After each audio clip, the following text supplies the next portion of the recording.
I don't feel locked in.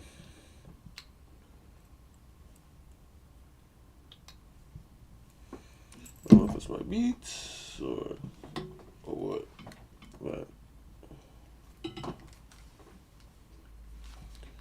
I think it's the bass.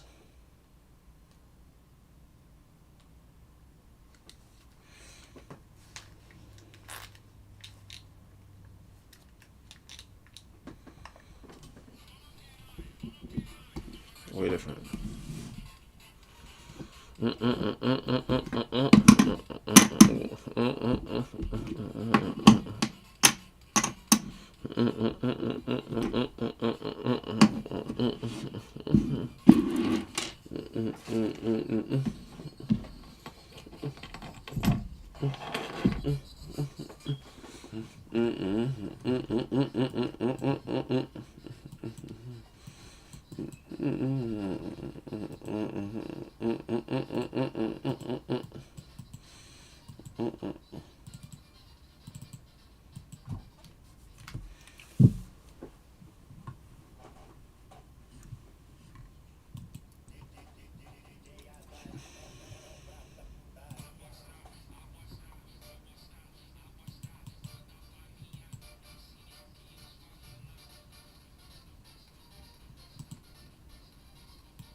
Just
in the crazy of technique.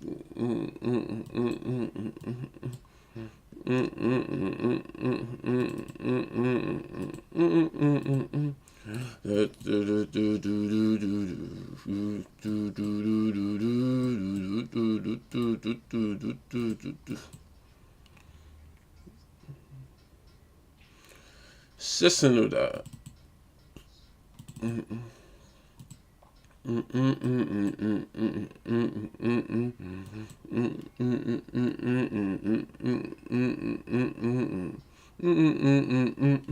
Y moja, sutta. No, sister, da.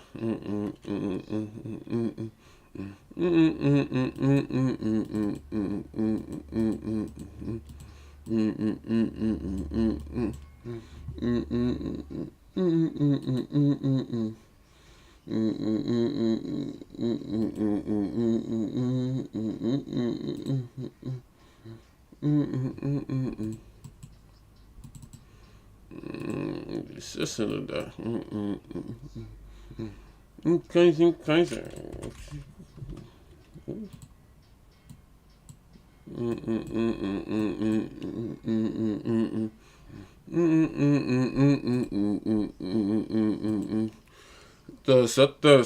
Sutta. Oh yeah.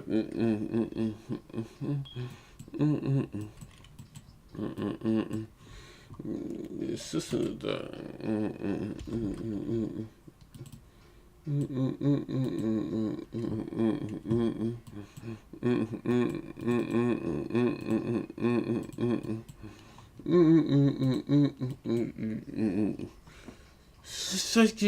Saki. Y moja.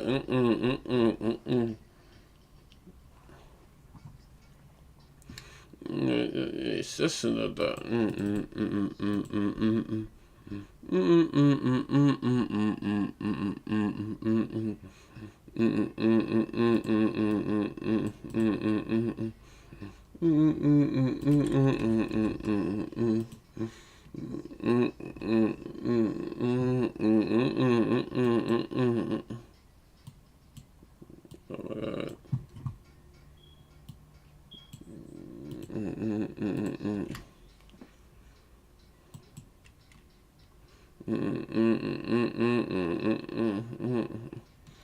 Ah, really?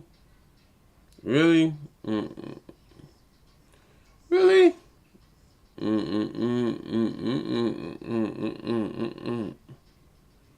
Really?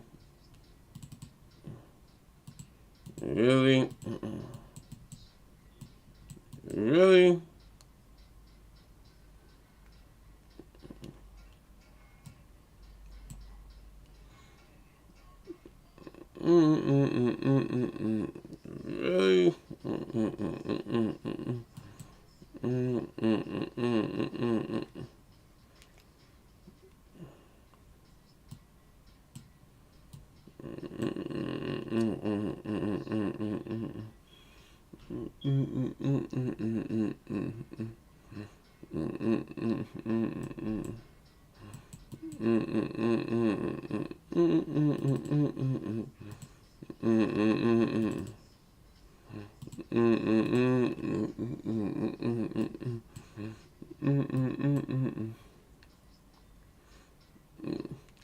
Sister, da.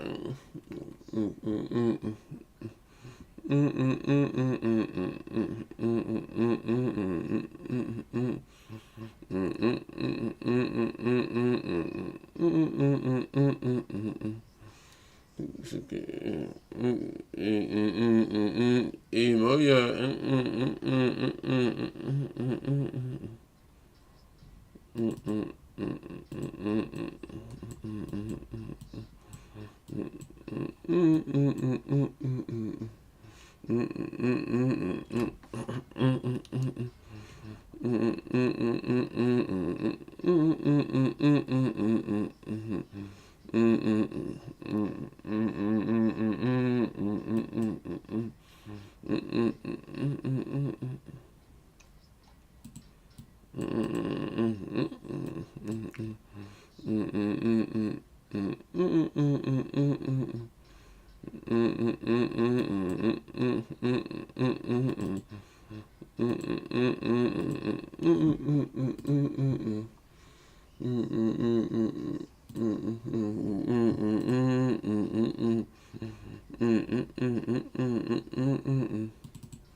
Oh,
this is some shit.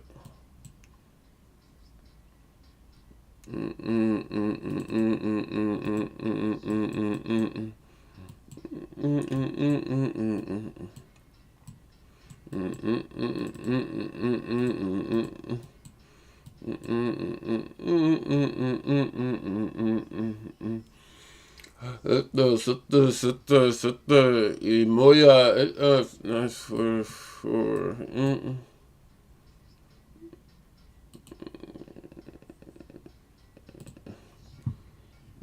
crazy technique.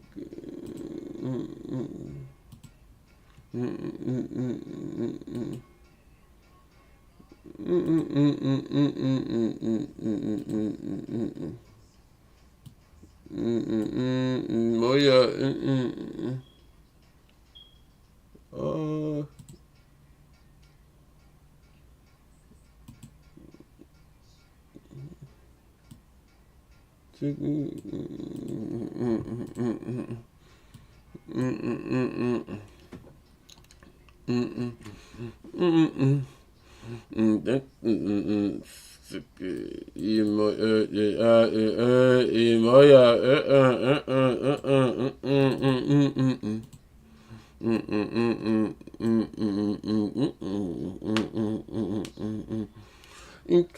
Kaiser of technique.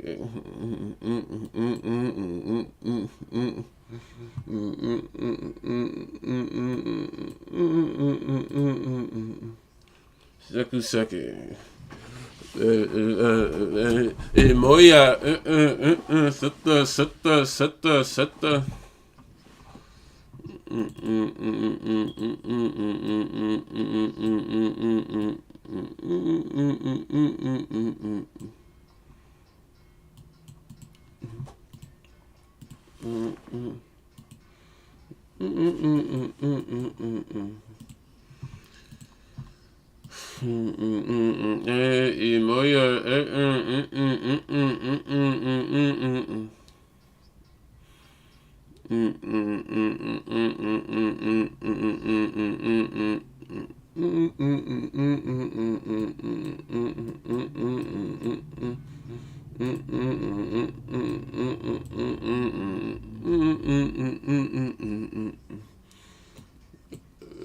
Block.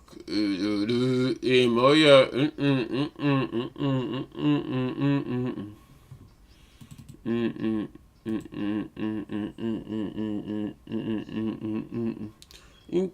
Kaiser of technique. Wow.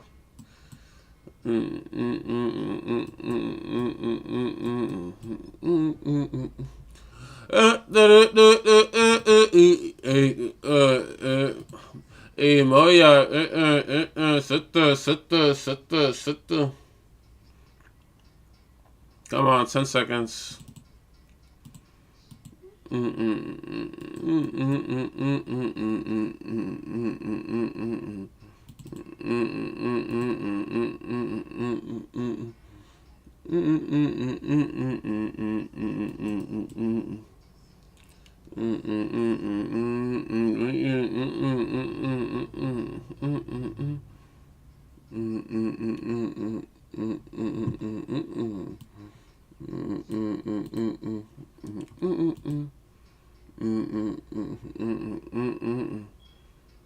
That's a joke, right?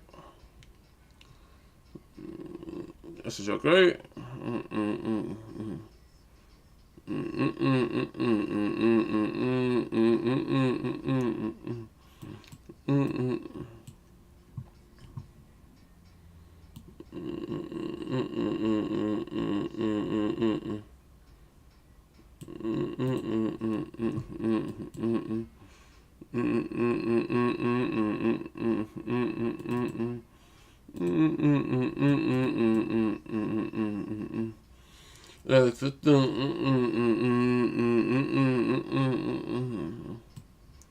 It's light ass volume.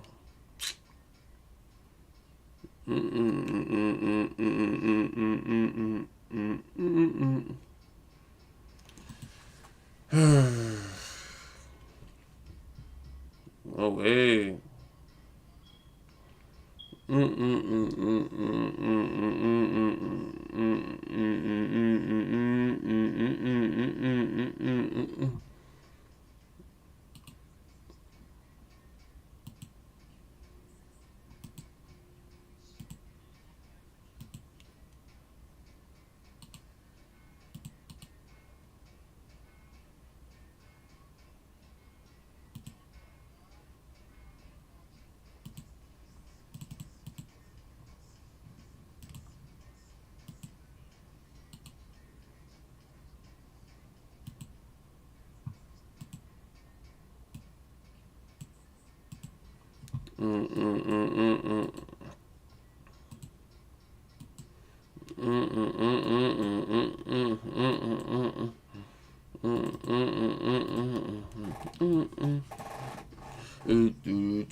Come on.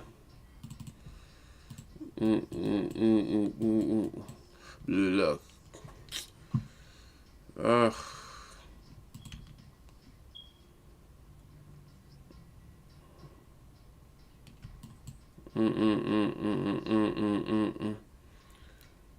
Took me. Come on.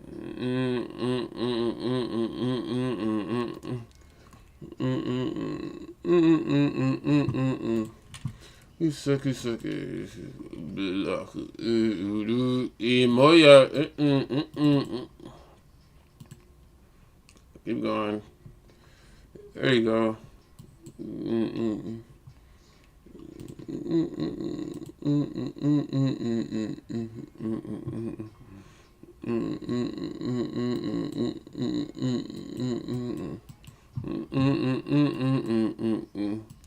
Suck it.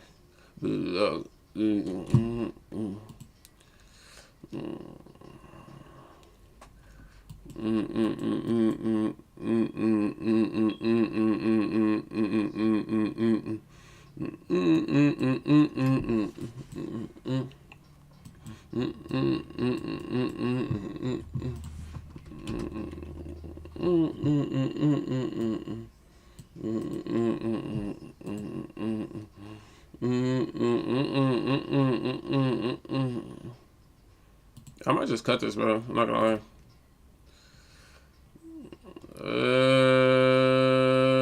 Fuck. Fuck you, bro.